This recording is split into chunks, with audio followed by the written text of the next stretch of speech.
retrouve pour une nouvelle vidéo et il s'agit cette fois du bilan avis lecture du Cozy Book Challenge 2024 organisé par Louise de Rêve ta vie en lecteur qui avait lieu du 1er au 31 mars 2024. Il avait lieu en même temps que le Romanticy Book Challenge de Nina, ce qui fait qu'il y a pas mal de livres en commun dans les deux challenges.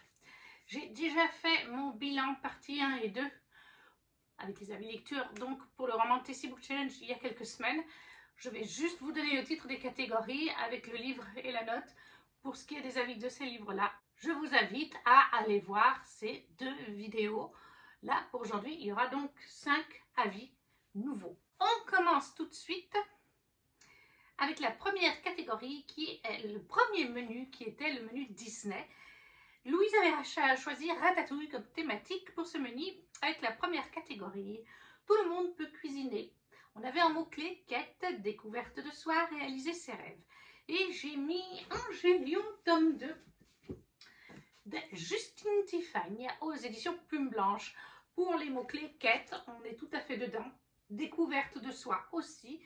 Réaliser ses rêves, peut-être pas, mais voilà, les deux premiers mots-clés rentrent totalement. On est ici dans du young adulte, mais dark fantasy quand même, il faut le noter, dans un univers de fantasy complètement inventé, où on a en fait un Angélion qui est une déesse qui, il y a de cela un certain nombre d'années, un certain nombre d'années maintenant, faisait illuminer le ciel de son Angélion, de sa lumière divine spéciale, et elle ne le fait plus. Voilà, je ne me rappelle plus si on sait exactement. En tout cas, elle veut priver les hommes, ça c'est sûr. C'est ce que a dit. Elle veut priver les hommes parce qu'il y a eu quelque chose qui s'est passé qui ne lui a pas plu. Mais il y a de cela une petite vingtaine d'années, pas tout à fait, je ne sais plus exactement combien de temps, il y a eu une seule fois une levée d'Angélion avec cette lumière spéciale qu'elle diffuse en tant que divinité. Et tous les enfants nés à ce moment-là ont hérité de sa lumière, la lumière d'Angélion, la capacité de manipuler Angélion, une sorte de pouvoir magique. Parce que dans cet univers, comme il n'y a plus d'Angélion, comme elle a arrêté cette lumière divine pour faire payer aux hommes quelque chose qu'ils auraient fait, eh bien, en fait, des damnés ont vu le jour. Les damnés, ce sont des créatures qui avant étaient des hommes, des humains, des hommes, des femmes, des enfants, et ont été transformés dans ces créatures. On peut être transformé nous-mêmes en ces créatures. On ne sait pas bien leur création, comment elle est venue, on le découvre au fil de l'histoire d'ailleurs. Et ces créatures craignent la lumière d'Angélion. Alors dans les grandes villes, là où vit le Fenrir par exemple, parce qu'il y a plusieurs royaumes, dont un avec le Fenrir, il y a de l'Angélion en réserve, grâce à je ne sais plus comment d'ailleurs, mais il y a de l'Angélion en réserve, la lumière d'Angélion qui prennent le jour, quelque chose comme ça, et qu'ils arrivent à diffuser dans des systèmes qui font que les grandes villes sont protégées, ou certains villages qui ont ce mécanisme aussi. Mais d'autres endroits n'ont pas cette chance parce qu'elle a les damnés entrent dans les villages, dans les villes. Il faut se protéger, avoir des fenêtres aussi avec de l'Angélion. Bref, il y a plusieurs manières, toujours liées à l'Angélion par contre. Sauf voilà qu'il y a ces enfants et Lilium est une de ces enfants qui a été touchée par l'Angélion puisqu'elle est née ce jour-là. Et du coup, eh bien, ces enfants seront amenés à avoir plusieurs camps. Il faut que je reste assez vague pour ne pas vous spoiler. Au début du tome 1, ils vont aller dans un endroit et certains vont comprendre qu'ils ne devraient pas être là. Certains comprennent rapidement que l'ennemi c'est le Fenrir, que le Fenrir a dû faire des choses qui n'a pas plu à Angélion. Et là, on est dans le tome 2. Dans le tome 2, Lilium et ses amis vont à Visite, terre des parias. Elles vont retrouver ses amis Enoch, par exemple, Taunay, je ne sais jamais comment on dit, vont retrouver Sirius et son frère. Ils ont des révélations qui doivent être faites à Lilium et ensuite, depuis Visite, mais déjà pour s'y rendre, ça va prendre un certain temps parce que c'est dans le désert, cette ville. Et après, ils vont aller au royaume d'Ereb, qui est le royaume des morts. Et de mémoire, je crois que c'est Ereb sur la couverture d'ailleurs.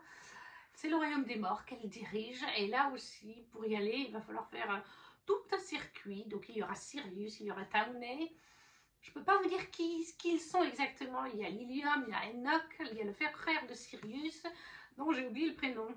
Kael, je tombe dessus en plus. Oui, c'est ça, c'est Kael, je crois. Ah, je ne sais plus. Non, c'est Abel. Abel, mais il y a aussi un personnage qui s'appelle Kael. Bref, il y a énormément de personnages. C'est un grand groupe qui s'agrandit au fil du récit, depuis le tome 1. C'est un groupe, moi j'ai envie de dire, alors oui, Sirius et Abel sont des frères, mais après, les autres n'ont pas de lien de parenté, et pourtant, ils ont ce groupe qui est très soudé, qui fait face à l'adversaire, au bon moment comme au moment plus triste. Il y a parfois des disparitions, des décès. Justine Tiffany aime bien nous faire des choses comme ça. La fin de ce tome 2, il y a 2 personnages, enfin voilà, j'étais au bout de ma vie. Merci Justine. On te met dans la catégorie des autrices vraiment qui aiment bien faire souffrir son lectorat. Mais voilà, tout au long de ce tome 2, les liens se renforcent. On a un petit peu une romance avec Lilium, mais c'est vraiment pas l'objet central du récit. Mais on sent que dans ce tome 2, ça peut éventuellement se créer. J'ai été surprise par cette romance. Je pensais que ce serait avec un autre personnage. D'ailleurs, je l'avais dit à Justine, parce que je l'avais vu dans un salon littéraire. Ça m'avait bien fait rire. Et finalement, ben, ça commence à me plaire, ce qu'on sent venir. Mais ça ne prend pas le dessus sur le récit. D'ailleurs, alerte, ça ne prend pas non plus le dessus sur le récit du tome 3. Et on a beaucoup de révélations, on a aussi des déconvenus, bien entendu. C'est vraiment un univers que je trouve bien construit. C'est du young adulte, mais du haut young adulte, puisqu'en plus c'est quand même très dark. On peut presque, on est à la limite entre le young adulte, je dirais, et le new adulte peut-être. Parce que c'est pas d'adulte tout à fait, mais l'univers est super bien décrit, super bien créé. La mythologie autour d'Ereb, la reine des morts, entre Angélion, l'astre sacré, le Fenrir, toute l'histoire du Fenrir. On découvre certaines choses dans ce tome 2 sur le Fenrir, qui est un anti-héros à la base. Voilà, c'est le méchant de l'histoire, mais n'a-t-il pas des circonstances atténuantes sur certains points? Et on commence à comprendre dans ce tome 2 qu'il y en a. Lilium elle-même peut comprendre certaines des réactions que le Fenrir a et continuera de les comprendre dans le tome 3. Ça, j'y reviendrai le jour où j'irai le tome 3. Là, c'est le tome 2. Vraiment, c'était une lecture superbe. C'est super bien construit. Il y a toujours des nouvelles révélations. Les liens entre les personnages sont très intéressants. Il y a des morts, il y a des moments joyeux. On a tout ce qui fait un bon récit en fait. Et la plume de Justine est super addictive, super fluide. Ça se comprend très bien. Alors je ne sais plus si les chapitres sont longs ou pas. Je vais voir ça. Alors oui, là par exemple, il y a 40 pages. Mais franchement, je le trouve... Alors il n'est pas écrit super gros, mais il n'est pas non plus minuscule. Il y a quand même des bonnes marges. Ouais, il y a des marges quand même. Elles sont peut-être un peu plus serrées que dans certains plumes blanches. Et c'est écrit un petit peu plus petit. Parce qu'il est quand même déjà conséquent. Il fait 530 pages et des bananes. Donc c'est pour ça qu'ils ont déjà revu un petit peu la taille des caractères. Mais je trouve vraiment que c'est une saga qui se lit très bien, très vite, malgré l'épaisseur du bouquin, malgré que ce soit écrit un peu plus petit que dans d'autres plumes blanches. Moi, je ne vois pas les pages se tourner. Et ça, c'est la preuve que c'est bien écrit, qu'on prend du plaisir dans ce qu'on lit, que le world building est intéressant, les émotions des personnages aussi, les relations. On sent que Justine a passé du temps à travailler sur sa saga, enfin, je suppose, si tu passes par la Justine. Mais ouais, non, franchement, c'est un très bon young adulte qui est vraiment à la limite pour moi. Et c'est bien, parce que c'est décrit comme dark fantasy. Alors là, je ne sais pas, je crois qu'il est en plume d'argent, là. Mais ça reste quand même un peu dark. Par exemple, à un moment donné, dans ce tome 2, il y a une scène que j'ai trouvée quand même un petit peu touchante au niveau des damnés, qui concerne un enfant. Voilà, je ne pourrais pas aller plus loin, je ne veux pas trop vous en dire, mais cette scène était un petit peu révulsante. C'est pas le genre, voilà, c'est pas un young adulte qu'on va donner, je pense, à un enfant de 13-14 ans. Parce que de nos jours, il y a des young adultes, je pense par exemple à Rita Perdido de Victor Dixon, ou même à Yelena avec Rosacea Dragon qui vient de sortir. C'est du young adulte. Yelena dit bien que ça se lit à partir de 13 ans. C'est young adulte pour Rita Perdido. Victor Dixon lui-même m'avait dit à partir de 11 ans. c'est catégorisé Young Adult. Donc, on est dans le Young Adult, mais dans le plus haut, parce que vous donnez peut-être pas ça avec les damnés et tout ça. Et vous y donnez peut-être pas aux enfants. Mais voilà, il était super touchant. Je ne me rappelle plus si on découvre tout sur le Fenrir dans ce tome. Je crois qu'on découvre une bonne partie dans ce tome. Et la suite, encore des petites choses dans le prochain, mais il me semble que c'est dans celui-là qu'on découvre le plus de choses importantes pour lui. Et c'est vrai qu'on ne peut qu'être touché par ce personnage, de se dire, voilà, est-ce qu'on n'aurait pas réagi comme ce personnage? Après, est-ce que ça explique tout ce qu'il a fait vraiment? Voilà, parce qu'il a fait vraiment des choses pas jojo. Et là, on en découvre, je ne sais plus si c'est dans le tome 1 ou dans le tome 2 qu'on découvre encore des choses pas jojo, qui sont un peu incompréhensibles quand même, mais voilà, c'est un très bon récit. Pour moi, c'est un 20 sur 20 pour ce tome, comme pour le tome 1 et d'ailleurs comme pour le tome 3, mais je vous en reparlerai le moment venu. C'est vraiment, je ne peux que vous le conseiller. Si vous n'aimez pas trop les romances, en plus, comme je vous dis, il y en a une, mais elle prend vraiment pas toute la place. On sent vraiment que Justine, elle s'est centrée sur les liens entre les personnages et le world building avec sa mythologie. Donc Angélion, le tome 2 de Justine Tiffany aux éditions Plume Blanche, 20 sur 20 pour le menu Disney Ratatouille sous catégorie Tout le monde peut cuisiner. Les mots-clés quête, découverte de soi. Réaliser ses rêves, comme je vous dis, un petit peu moins. En deuxième sous-catégorie de ce menu Disney, nous avions Chaud devant, avec un livre jeunesse illustré ou graphique. Et moi, j'ai pris illustré graphique, j'ai pris La Marie du Roi Dragon, pour lequel j'ai mis 18 sur 20, c'est un webtoon. Donc, vous retrouvez en fait l'avis dans la vidéo du bilan de Romanticy Book Challenge de Nina. Je ne sais plus si c'est dans la partie 1 et 2. Voilà. C'est un webtoon que je lis sur l'application Webtoon via ma tablette, mon iPad. Je lui ai mis 18. Allez voir mon avis si vous le souhaitez. Je n'ai d'ailleurs pas fini, je suis à l'épisode 60, je crois, actuellement. Parce que je l'ai repris il n'y a pas très longtemps. En troisième sous-catégorie de ce menu Disney Ratatouille, nous avions une grande colonie, avec un mot-clé famille, amitié, fun family et sororité. Et un petit peu tous ces mots-clés, peut-être pas sororité, mais tous les autres rentrent très bien pour le tome 4 de La guerre des clans des Erin Ninter, paru chez PKJ Poche. Pocket, oui, PKJ jeunesse. C'est les vieilles couvertures, maintenant elles ne sont plus comme ça. Hein. C'est en fait une relecture pour moi et c'est un 20 sur 20. Le tome 4, c'est Avant la tempête. Dans La guerre des clans, je vous en ai aussi parlé il n'y a pas si longtemps, me semble-t-il. On suit en fait, surtout, oui, dans beaucoup de cycles, mais on commence le cycle 1. On suit en fait l'histoire de Rusty, un jeune chat domestique qui rêve de vie sauvage et qui va se voir proposer par la chef étoile bleue du clan du tonnerre de les rejoindre en tant qu'apprenti. Et il devient nuage de feu. Il va suivre un apprentissage avec les autres apprentis pour intégrer le clan du tonnerre. Il y a 4 clans. Le clan du tonnerre, le clan de l'ombre, le clan de la rivière, le clan du vent. Chacun d'entre eux ont des territoires qui se touchent les uns les autres et donc les guerriers sont là pour protéger leur territoire des autres clans ou de menaces naturelles ou de chiens ou des bipèdes. On a les reines qui mettent bas, on a les apprentis, on a la guérisseuse ou le guérisseur avec un ou une apprentie et le ou la chef de clan qui est étoile, étoile bleue, étoile balafrée. Voilà, j'essaie de ne pas vous spoiler, j'essaie de vous donner des étoiles du premier cycle. Et on a une touche de magie dans cet univers puisque les étoiles, donc les chefs de clan, ont 7 vies ou 9 vies. Moi, je crois que c'est 9, les 9 vies. On dit les 9 vies d'un chat. Voilà, donc les Erin Ninter se sont inspirés de cette légende comme quoi les chats ont 9 vies. Les chefs, eux, ont 9 vies. En même temps, un chef, ça va au combat. Ça va voir les chats quand ça met bas, une fois que les naissances sont faites, ou les chats malades. On a aussi les anciens, d'ailleurs, je les ai oubliés. Donc, c'est bien qu'ils aient 9 vies, puisqu'ils peuvent vite attraper une maladie si le clan est malade, ou voilà, quand ils vont voir les malades, parce qu'ils y vont quand même, hein, c'est leur rôle de chef. Eux ont 9 vies. Littéralement, quand ils meurent, selon la blessure, attention, si c'est une blessure trop grave, enfin, il y a des types de blessures qui peuvent se guérir sans mourir, il y a des types de blessures qui vont guérir, enfin que vous revenez à la vie, mais il y a des types de blessures, genre, si le chat se fait égorger et qu'il est dans sa première vie, l'égorgement, le guérisseur, il ne va rien pouvoir faire.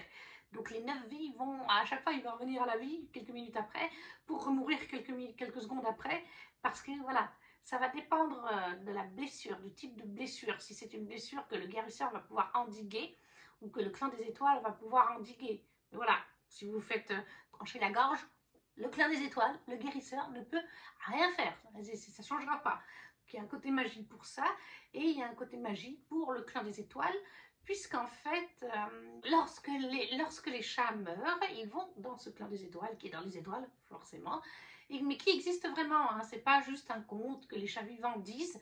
On interagit, enfin le clan des étoiles interagit avec certains chats spéciaux, les chefs, les guérisseurs et leurs apprentis, et parfois avec un chat du clan qui va avoir une belle destinée.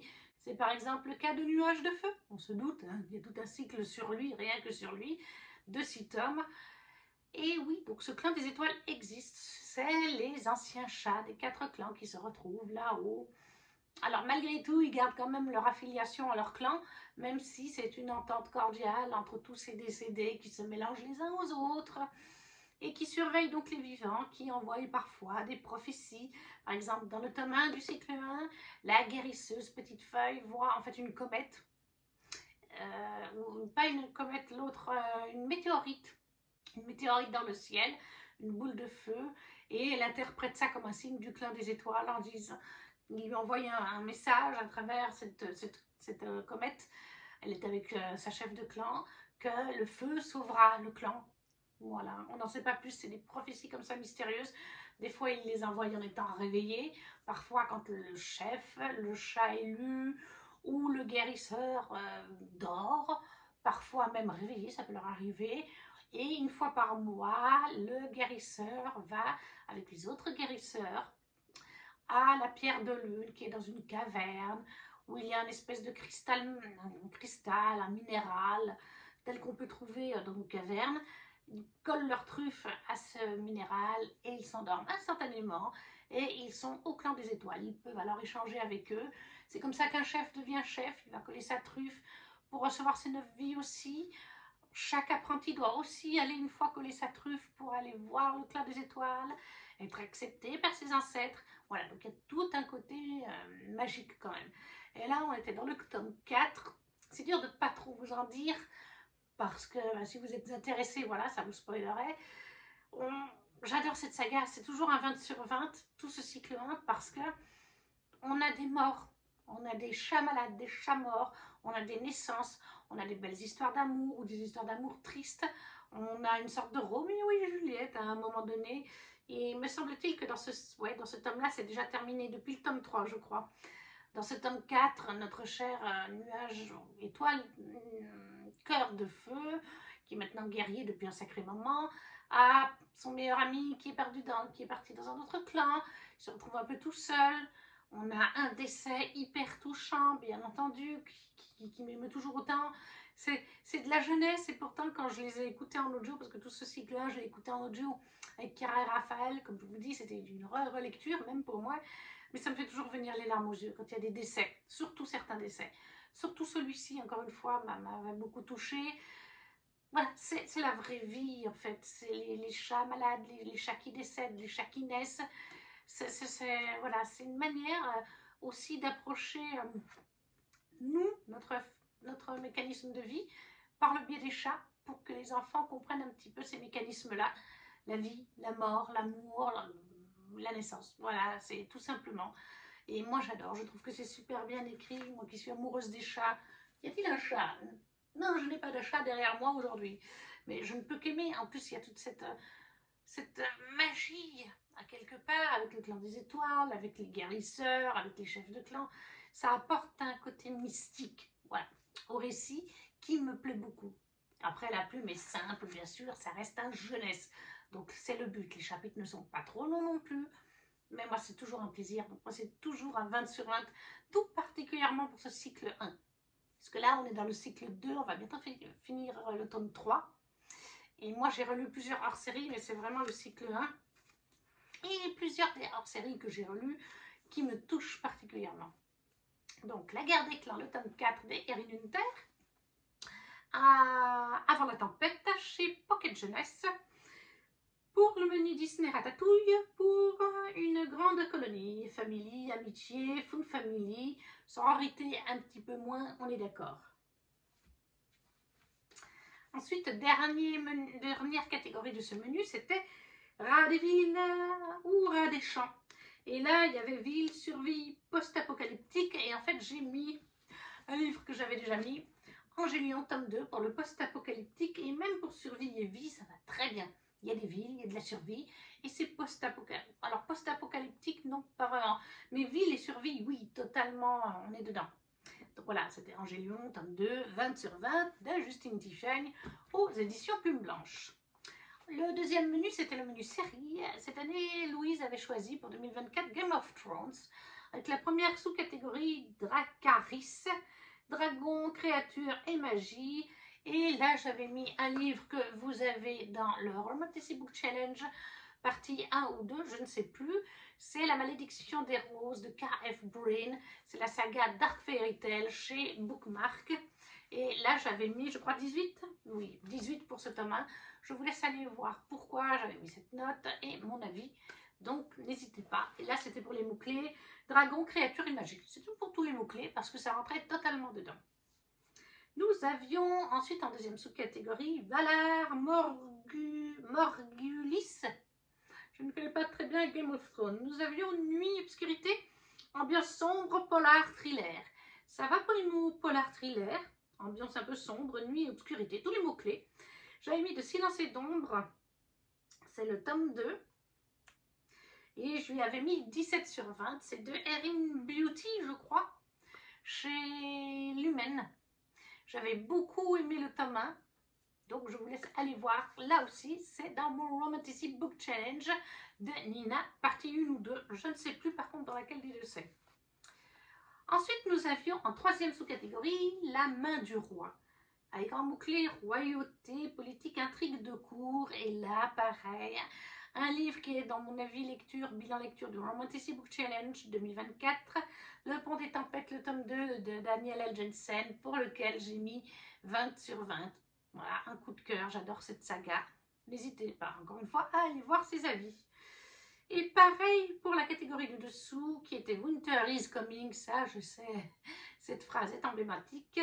On avait un mot-clé hiver et froid, et étant donné que le Romantasy Challenge avait lieu en même temps, vous ne serez pas étonné de savoir que j'avais mis Les accords corrompus, le tome 3, où j'ai mis 19 sur 20, qui est de Kelly Sinclair, pour lequel j'avais mis 19 sur 20. Voilà, encore une fois, allez voir les vidéos du Romantasy Book Challenge.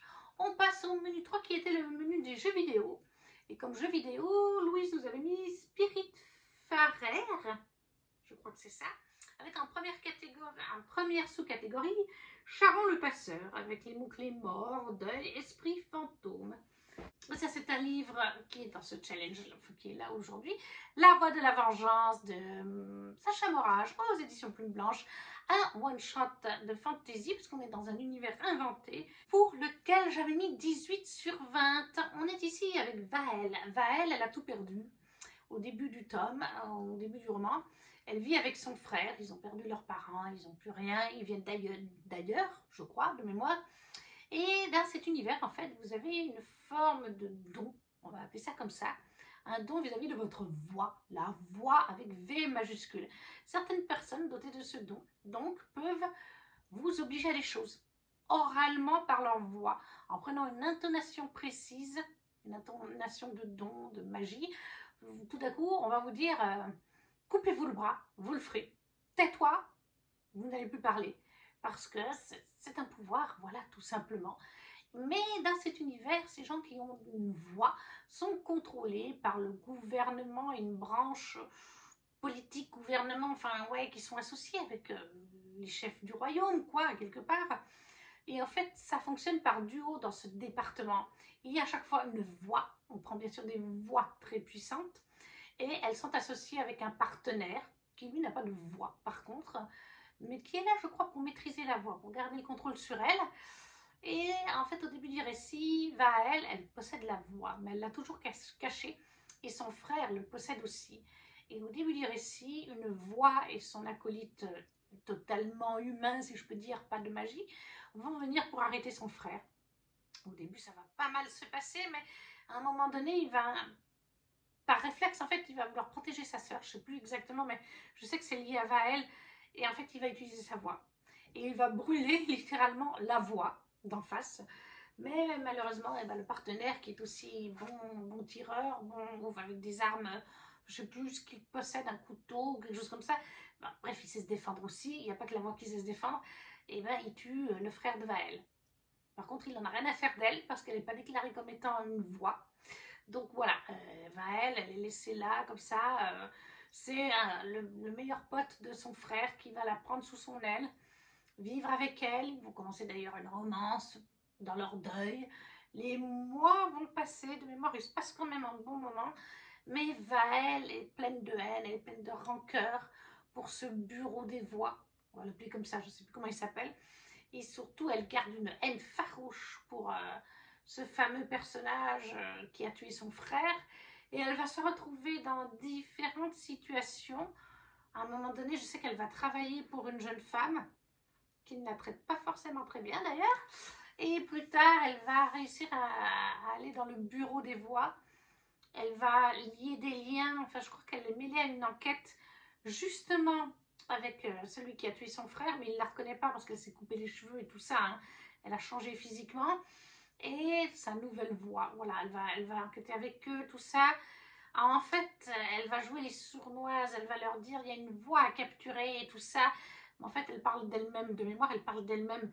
Mais tout ça pour infiltrer le bureau, tout ça pour essayer à un moment opportun d'attaquer, comment il s'appelle, Ivran, je crois que c'est. Ah, il était là. Yervan, voilà. De tuer celui qui a tué son frère. Parce qu'au début, en fait, elle veut juste aller au bureau des voix et dire là, vous avez fait une erreur. Mon frère, il n'était pas mauvais, vous l'avez tué, etc. Il a abusé de son pouvoir, la voix a abusé, enfin voilà. Bref, la première optique, c'était ça, mais elle se rend compte qu'en fait, il n'y aura rien à faire et qu'elle veut se venger contre cette institution et Yverin, comme je vous ai dit, hein, je crois, Yverin. Et en fait, ça va être toute cette histoire, les différentes étapes de son non-deuil, quelque part, de sa haine, l'augmentation crescendo. On est sur une anti-héroïne, en fait. Clairement, à aucun moment, elle est jolie, elle est mignonne. Et en fait, ça va être ça, ça va être jusqu'où vous-même iriez-vous dans un cas comme ce qu'Yvraine Vaël a vécu. Est-ce que vous iriez aussi loin qu'elle? À quel moment vous vous stopperiez? Moi, je me serais stoppée vis-à-vis de certaines choses qu'elle va faire à son petit ami. Voilà, parce qu'elle va l'inclure dans cette histoire.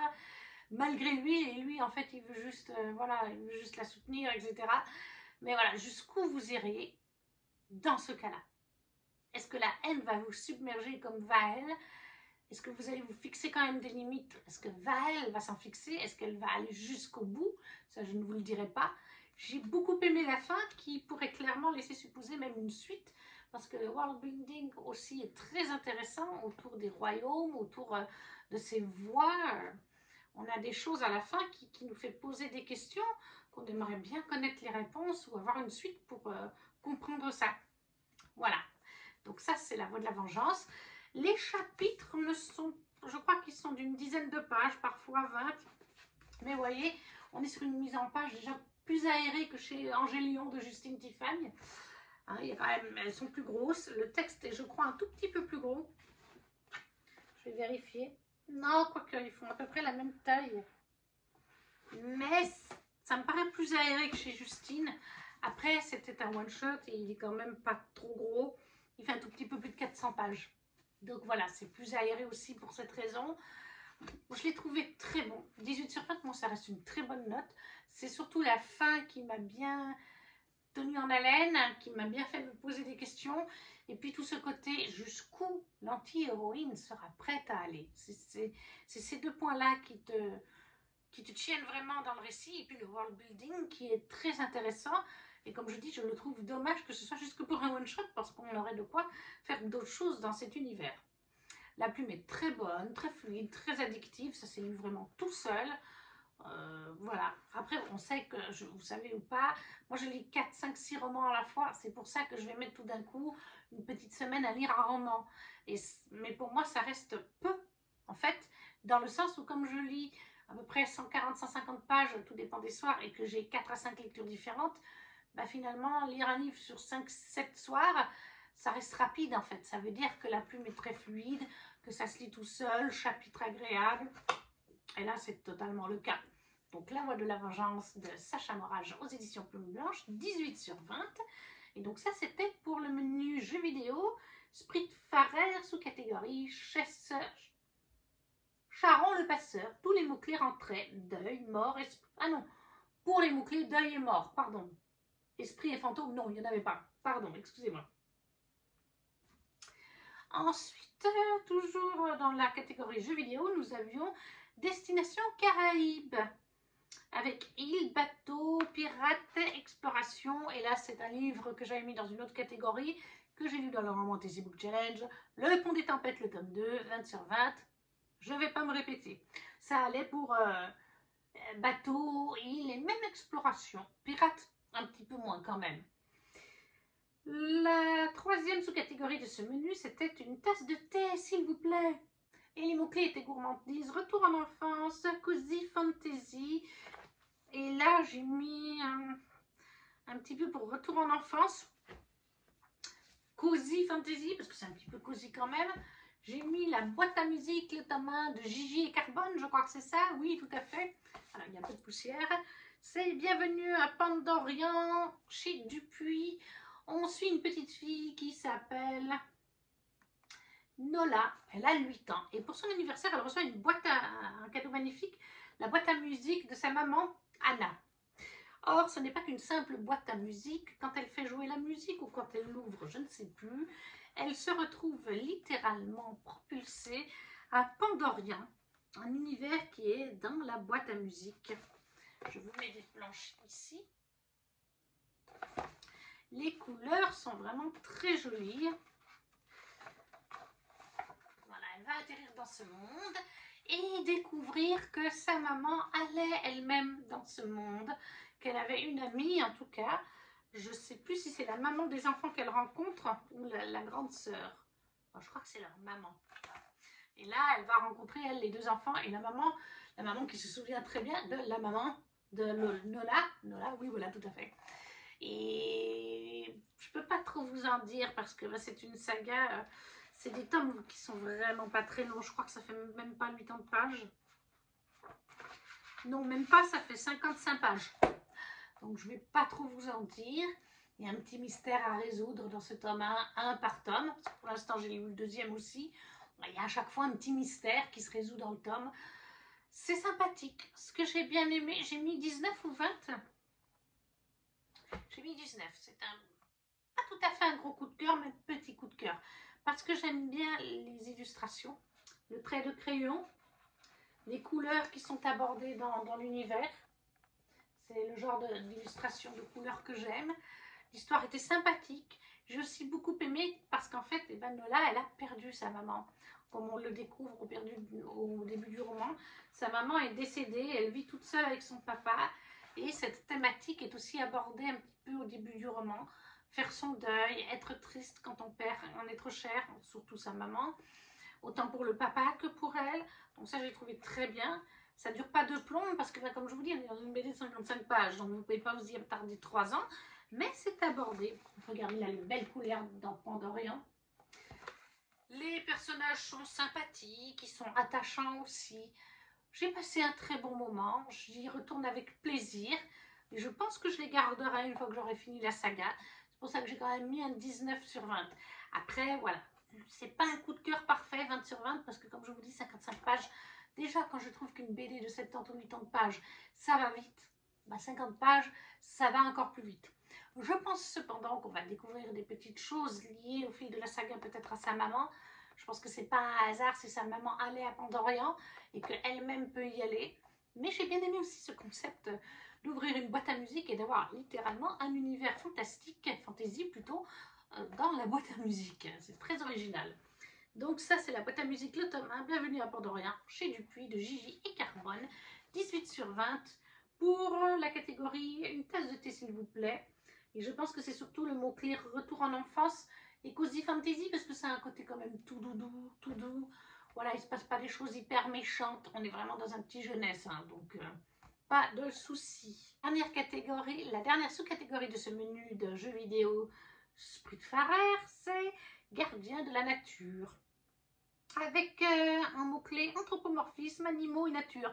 Est-ce que j'ai vraiment besoin de vous dire de ce que j'ai mis? Voilà. J'ai mis pas mal de catégories en miroir, hein, 2 fois le même livre. La guerre des clans, le tome 4, des héréditaires, 20 sur 20. Ça pouvait pas mieux rentrer. À l'heure actuelle, ce qui pourrait bien rentrer, c'est les mémoires de la forêt de Michael Brun-Arnaud. Mais à ce moment-là, je ne les avais pas encore en physique. Donc, il a fallu faire un autre choix. Le dernier menu de ce challenge, c'était le jeu de société avec Gloomhaven comme jeu de société. Et première sous-catégorie, c'était la compagnie d'aventure, avec en mot-clé héros, livre dont vous êtes le héros, prophétie, et j'ai mis héros et prophétie. J'ai mis le tome 5 en anglais de From Blood and Ash, le sang et la cendre. Oui, c'était le tome 5 qui était un énorme coup de cœur, 20 sur 20, dont vous avez l'avis complet dans le Romantasy Book Challenge 2024. Je vous invite à aller voir ces vidéos. Ensuite, deuxième sous-catégorie, nous avions initiative 999. Initiative est égale 99. Un livre choisi par quelqu'un d'autre. Et là, je ne sais plus qui c'est qui me l'avait choisi, mais on m'a mis Le Trône de Jasmin, le tome 1 de Tasha Suri chez Achète le rayon imaginaire, dans cette très belle édition qui flamboie et qui... Alors, c'est un univers très difficile à vous expliquer. Je lui ai mis 17 sur 20 pour ce tome 1. C'est un bon moment de lecture, mais c'est pas vraiment un coup de cœur, comme vous pouvez le voir. Je pense que je vais vous lire le résumé, c'est mieux, parce que j'aurais vraiment du mal à vous en parler. Au royaume d'Ahirania, l'ère des fleurs s'est achevée par la domination du cruel Parija. Le temple sacré détruit, les eaux immortelles disparues, la nation n'est plus qu'ombre et sortilège. Des fleurs poussent sous la peau, des feuilles dans les yeux, et la sève des arbres se change en sang. Les yakshas de la magie ancienne se sont réfugiés dans la forêt, et la rébellion couvre. Au cœur de ce chaos, Malini, la princesse Parijati captive, droguée à la fleur aiguille, et Priya, une servante Airani, au pouvoir oublié, créent des liens tissés d'intérêts contradictoires, d'attirance interdite et d'enjeux de pouvoir secret. Des choix difficiles sont à venir qui explorent les méandres de leurs âmes alors que l'espoir d'une nation se lève. C'est très compliqué d'en parler, j'ai bien aimé, mais comme je vous dis, c'est loin d'être un coup de cœur. Il est très bien écrit, mais c'est un univers assez riche et assez complexe. On est dans une inspiration d'Asie un petit peu, en tout cas dans des pays de ce genre. Je ne saurais pas vous dire où, comment. On a le Hiranaprashta, l'empire de Parijadivpa. Voilà, donc on a des cartes et tout. Donc on a différents royaumes, différentes provinces en fait. On a une princesse, c'est son frère qui est au pouvoir, je crois, à la princesse Malini qui est captive. Donc on suit Malini, on suit beaucoup de points de vue. Malini et Priya, on les suit beaucoup, mais on suit vraiment beaucoup de personnages. Et certains personnages, on les suit que pour 1 ou 2 chapitres, et puis après ils meurent. Voilà, ou ils disparaissent. Mais le plus souvent, ils meurent. Je crois qu'il y a même un chapitre, c'est un personnage qui meurt dans le chapitre en question. Donc, voilà, il faut le savoir quand vous vous lancez là-dedans, c'est qu'il y a pas mal de points de vue différents et qu'on peut au bout d'un moment se dire, oui, ça fait 5, ça fait 6. Je sais pas, je crois qu'il y en a bien 5 ou 6 différents. Donc, ça fait, il faut bien se concentrer pour pouvoir avancer dans l'univers. Malini et Priya sont très intéressantes. Priya qui a donc des pouvoirs secrets. En fait, elle vivait dans cette espèce de temple avec d'autres personnes, d'autres enfants comme elle. Le temple où est à présent enfermé Malini parce que eh bien, c'est son frère qui a pris le pouvoir dans ses provinces et le temple a été mis à l'abandon. Enfin, en fait, Priya et les siens étaient tués, donc ils se sont échappés. Voilà, Priya se cache, elle cache son pouvoir et elle s'est mise au service d'un haut placé de la ville où elle est. Et en fait, elle et d'autres vont être envoyés pour faire le nettoyage et la cuisine pour Malini et la servante, la personne qui gère Malini et qui en fait la drogue. Et en fait, Priya va commencer à communiquer avec elle. Pourquoi, comment, je ne le dirai pas. Mais elles vont finir par créer une sorte d'alliance. Elles vont même finir par s'enfuir ensemble. Voilà. Et ça crée des liens entre elles. Il y a une notion entre elles de LGBT.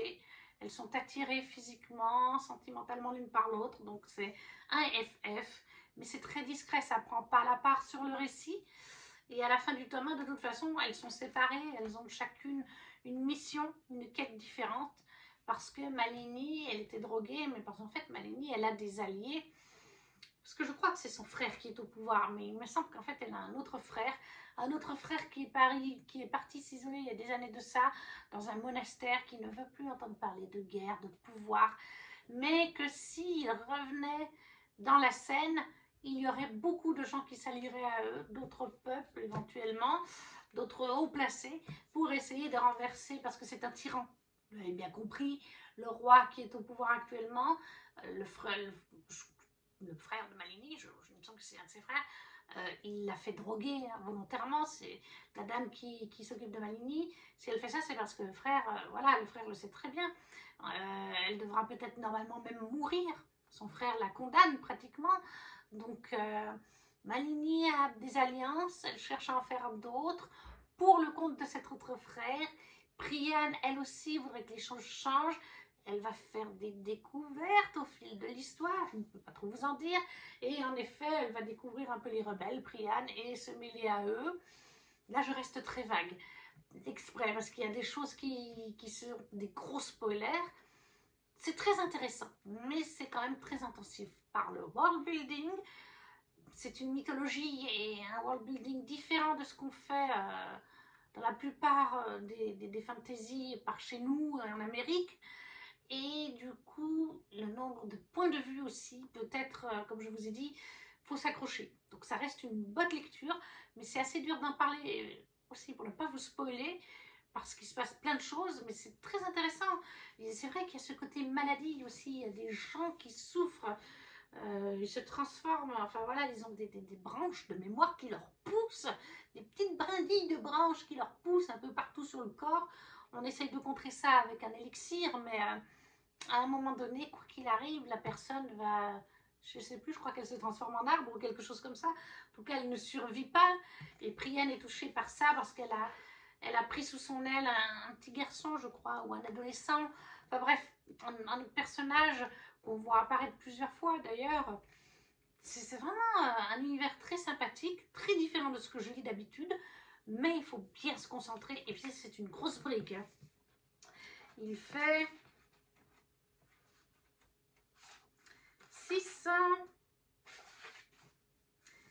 678 pages. Alors après, par contre, l'avantage, les marges sont immenses. Voilà. Je pense que s'il n'y avait pas des marges aussi grandes, alors là en haut on en parle, je pense qu'on pourrait avoir 100 pages de moins. Mais ça fait quand même une grosse brique et il est quand même... Voilà, il faut bien se concentrer pour le lire. Mais il est très intéressant, attention. Les chapitres, quant à eux, font ben là un choc. Ah, lui, il n'est pas très long. Lui, par exemple, il est de 105 à 111. On lui fait 6 pages. Mais je crois qu'il y en a d'autres qui peuvent être plus longs. Notamment les chapitres de Priya et Malini. Celui-là, par exemple, il en fait 113 à 131. Vous voyez, là, celui-là est un peu plus grand. Mais ça se lit bien quand même. C'est juste qu'il faut être... Moi, je conseille de lire dans le calme pour bien appréhender tout cet univers et tous ces nombreux personnages. Mais il est très bien et le côté LGBT, moi je l'ai trouvé très sympathique. Il ne domine pas le récit, mais il est présent en subtilité. J'espère cependant une évolution différente pour les prochains tomes. J'espère vraiment que les filles vont concrétiser tout ça, parce que pour l'instant dans le tome 1, elles ne le concrétisent pas vraiment. On sent que l'une et l'autre sont attirées. Je crois qu'elles se le disent d'ailleurs, mais j'aimerais bien les voir leur développement de romance. Voilà. Mais après, bah, c'est pas le but premier de cet univers, en fait. C'est pas la romance, le but premier. On n'est pas dans une romantécie. Même si on peut le qualifier comme il y en a un petit peu, mais c'est pas ça le but. Donc, le trône de jasmin de Thomas de Tasha Shuri, oui, c'est exact, chez Hachette dans le rayon imaginaire. 17 sur 20 pour la sous-catégorie Initiative 99, un livre choisi par quelqu'un. L'avant-dernière sous-catégorie de ce menu jeu de société, c'était repos court ou repos long, avec un mot-clé jeu, épreuve, tournoi, compétition. Et là, j'ai mis un livre que vous avez dans le Romantasy Book Challenge, La chasseuse et l'alchimiste, où j'ai mis 16 sur 20. Je vous laisse aller voir les autres vidéos pour avoir cet avis complet.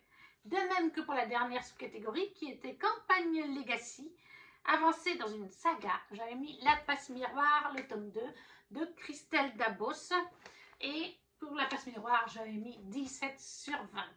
Pareil dans les vidéos de Romantasy Book Challenge. Et voilà mes 5 romans ou BD de ce petit tube de lecture qui ne veulent pas tenir, ils glissent.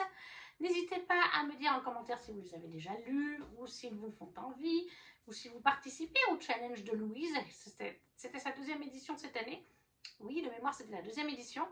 Si vous ne savez pas quoi mettre, un petit emoji, ça soutient la chaîne, comme le petit pouce, à vous abonner si ce n'est pas déjà fait ou à partager la vidéo si le cœur vous en dit. Et nous, on se retrouve très vite pour une prochaine vidéo. Ciao, ciao!